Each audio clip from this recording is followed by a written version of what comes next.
Hi everyone, Brian here, wishing a great Monday and a wonderful week ahead.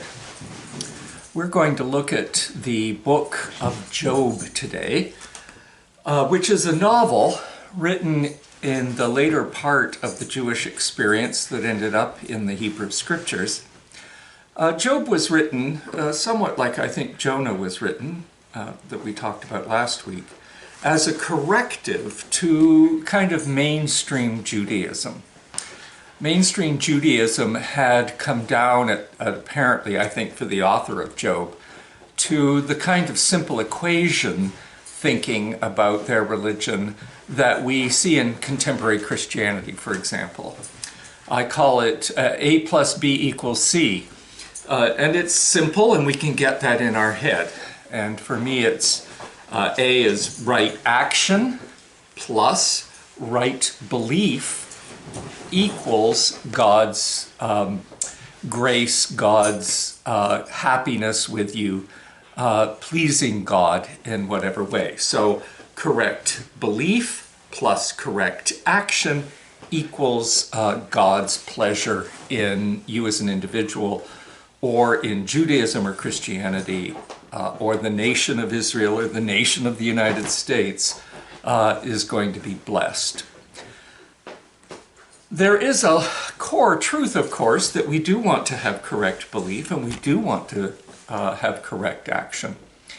It's an important thing, and it's an element of what goes on within us as we interact with, if there is, if one believes there's a deity beyond time and space. We understand that deity is moral and decent and just and righteous and all of those things. So to believe that and to enter into that action is a good thing. The problem is in the simplicity of the equation. And it's this really that the book of Job is trying to correct, because from the very first words, the very first paragraph of this novel, it's clear that our anticipation of that simple arithmetic focus for religion will not cut it. That if we behave correctly and if we believe correctly, we will receive material blessings from God that we will recognize. And so the book of Job turns that completely on its end, because Job does believe correctly and behave correctly, and yet is full of torments and tumults that come his way. And the author is quite clear, from Satan, with the full knowledge and understanding of God. So it's a crazy beginning to a book if you believe in that simple arithmetic statement. For me, this is the core issue that faces us as we absolutely, in my view, need to recover soulfulness within us. If we don't have a comprehension of the soul, then what we have is reasonable theology and moral behavior. Those are the only two things we would normally have as human beings that interact in a world with others, who want to make sense of the difficulties of life, who want to face the meaning and significance of life when we're aware that we will one day die. The development of decent cultures when we know that warfare and interactions with others can bring even the best intended groups to a horrible end. We understand all of this, and if our only approach to it is good theology about what's righteous and good and decent, and good behavior to go along with that, if those are our only two elements, then we will always find ourselves frustrated and feeling as though we failed, which I see all over the place. People frustrated and feeling as though they're failures. And it's, in my view, always because we've tried to confront a three-dimensional real human experience with a two-dimensional framework and understanding, and therefore solution. And by three-dimensional, I mean, of course we need right thinking, of course we need right behavior, but we also need a right comprehension of the soul. And the soul behaves differently than the way we comprehend theology, and we develop good moral social interaction structures. The soul is an independent source. It's filled with contradictions, although it always points to these two. As a matter of fact, it's my belief that we end up with right thought and right behavior because of generations of people who have listened to and accepted the voice of the soul. I want to say before we just take a quick look at Job that many people, as they've gone into it, in the modern world, we find it very, very, very difficult to understand the soul as an independent piece of who we are. We are interested only in what we can measure and understand about our physicality, and essentially what we can measure and comprehend about our interiority. And by that I mean our personality, our psychological profile, our ethnic and cultural structures, our anthropological heritage, etc., etc. So we have a scientific view, and I would say a kind of simplistic scientific view of the human experience. We are trusting these days only what medicine can tell us about the human structure and physicality of who we are, and what the various human sciences can tell us about personality and the interior experience and how we both perceive the world and make decisions as we interact with it. This is again another form of two-dimensionality, physicality and personhood, but it leaves out once again soulfulness, as though whatever soulfulness is, the only important parts of soulfulness are what can be understood as part of our the psychoanthropological and sociological dimension of our interior being. There's no independent understanding of soulfulness. I see this all the time, even with somebody like Karen Armstrong, who, in whose book on mythology, understands myth to have emerged only from sociological, anthropological, psychological elements that are easily defined, observable. There's no reference to soulfulness as an inspiration for the development of myth. It comes apparently from our intuition or our imagination, which again are psychological dimensions of who we are. So when I talk about soulfulness in this series, I want to be clear that I'm talking about an element within ourselves that is discernible as distinct from dream life, even daydream life. It's something different from that, even if dreams might be interesting in terms of the development of an overall understanding of ourselves. Dreaming and soulful insight are different, including daydreaming. It's different from imagination or intuition.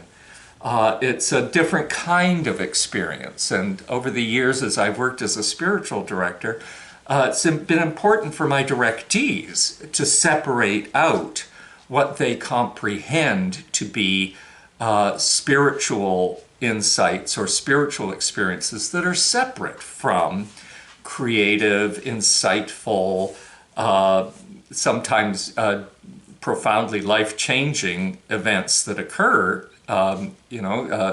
coming to make a paradigm shift in your life about the way you think about the world around you or some of your presuppositions.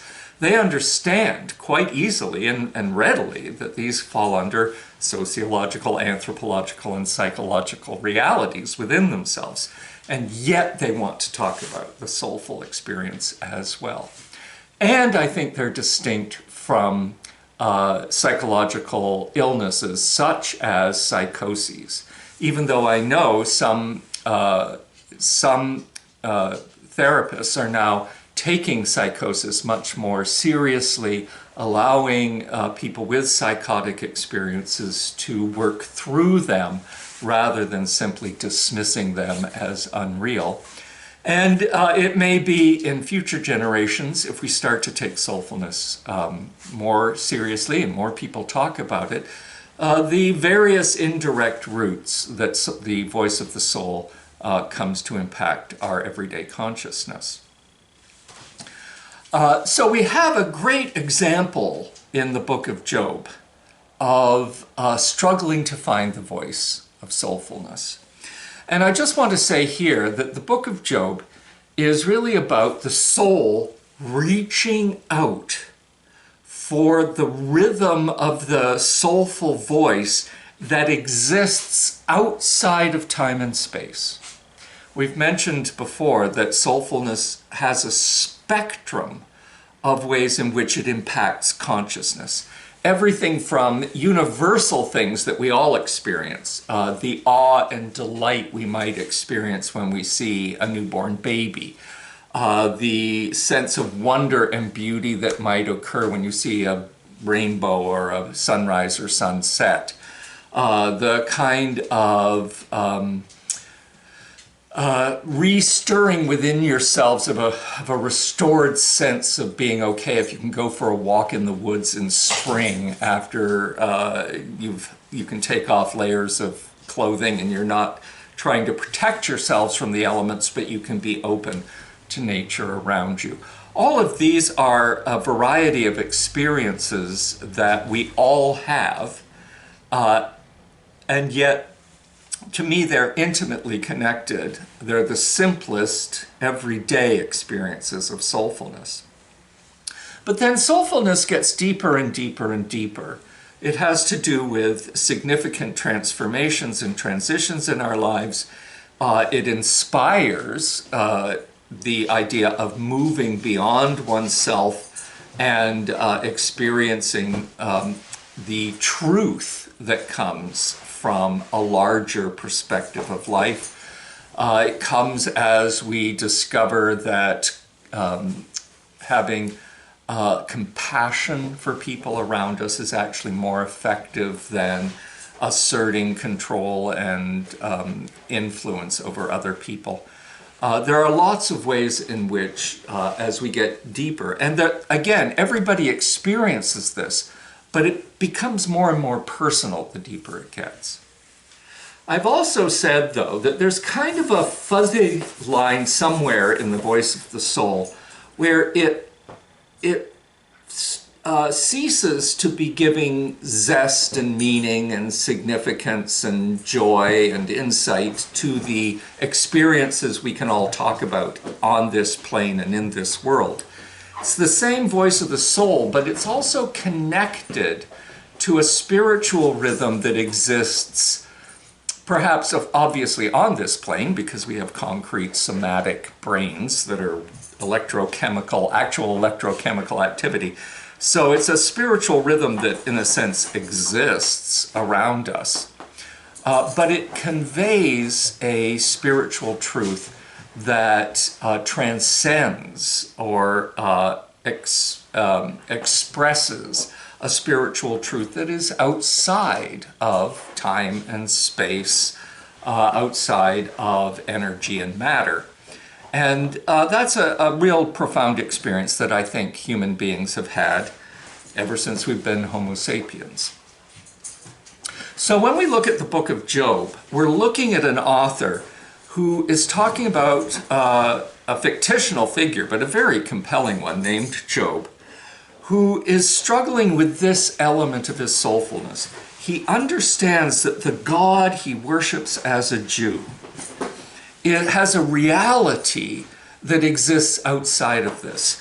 And the dynamic between God and Satan is not simply the battle between good and evil.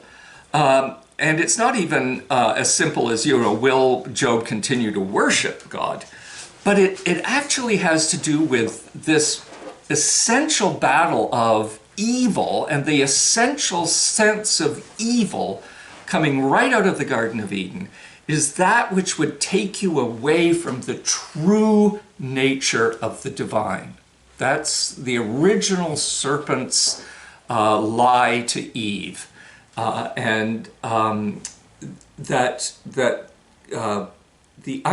you don't need to understand God as God really is. And so Satan in this is working on that human level, the everyday mind level that needs security, household, health, well-being, social interactions, and the joy of family life, all of which Job had. And it's Satan's point of view that if you take all of that away, then despair will take over, and this basic arithmetic statement that I talked about, equation I talked about at the beginning, will be broken, and Job will lose faith. But in fact, Job is on a journey to comprehend, to allow himself to be in relationship with the deep God that is not constrained by the way we think God ought to behave in the constraints of simply the spiritual and religious rhythms of our corporate life, of Judaism at the time the author of Job wrote the book. Instead, Job is seeking the fullness of his soulful experience, and he remains faithful to that throughout the entire book. He has all his friends come at him, including his wife, who says, we've got to believe this basic arithmetic equation. It's broken. You've got to figure out how you screwed up the equation. In other words, you didn't behave correctly, or you didn't believe correctly, or else you wouldn't be suffering at God's hand in this way. And Job remains faithful, not to a God he already understands, but to a journey in which he understands and experiences meeting God in a realm that isn't dictated by the cultural norms or even the physical reality of the world he lives in. And it's not until you get to the end of the book that that relationship gets fulfilled. And it's a hard thing to proclaim as good news, and I think Jesus had a hard time of doing it too, but it comes down basically to, I am a concrete, living human being, having my life on this three-dimensional world, on this planet. I'm living it, and yet I'm acknowledging that I'm living a gift of life that comes from a God I don't fully comprehend. And that, to stand in the presence of that, is in some ways the culmination of all that we talked about, beginning with the mystical and soulful spirit experience of Abraham. So go ahead the next time you're around the book of Job, and instead of seeing it as a battle between good and evil, see Job as on the journey to listen to his own soul in its fullness. And as perhaps unsatisfying as the conclusion might be, it is for Job a glorious moment, and can be for all of us. Thanks for listening. Have a great week.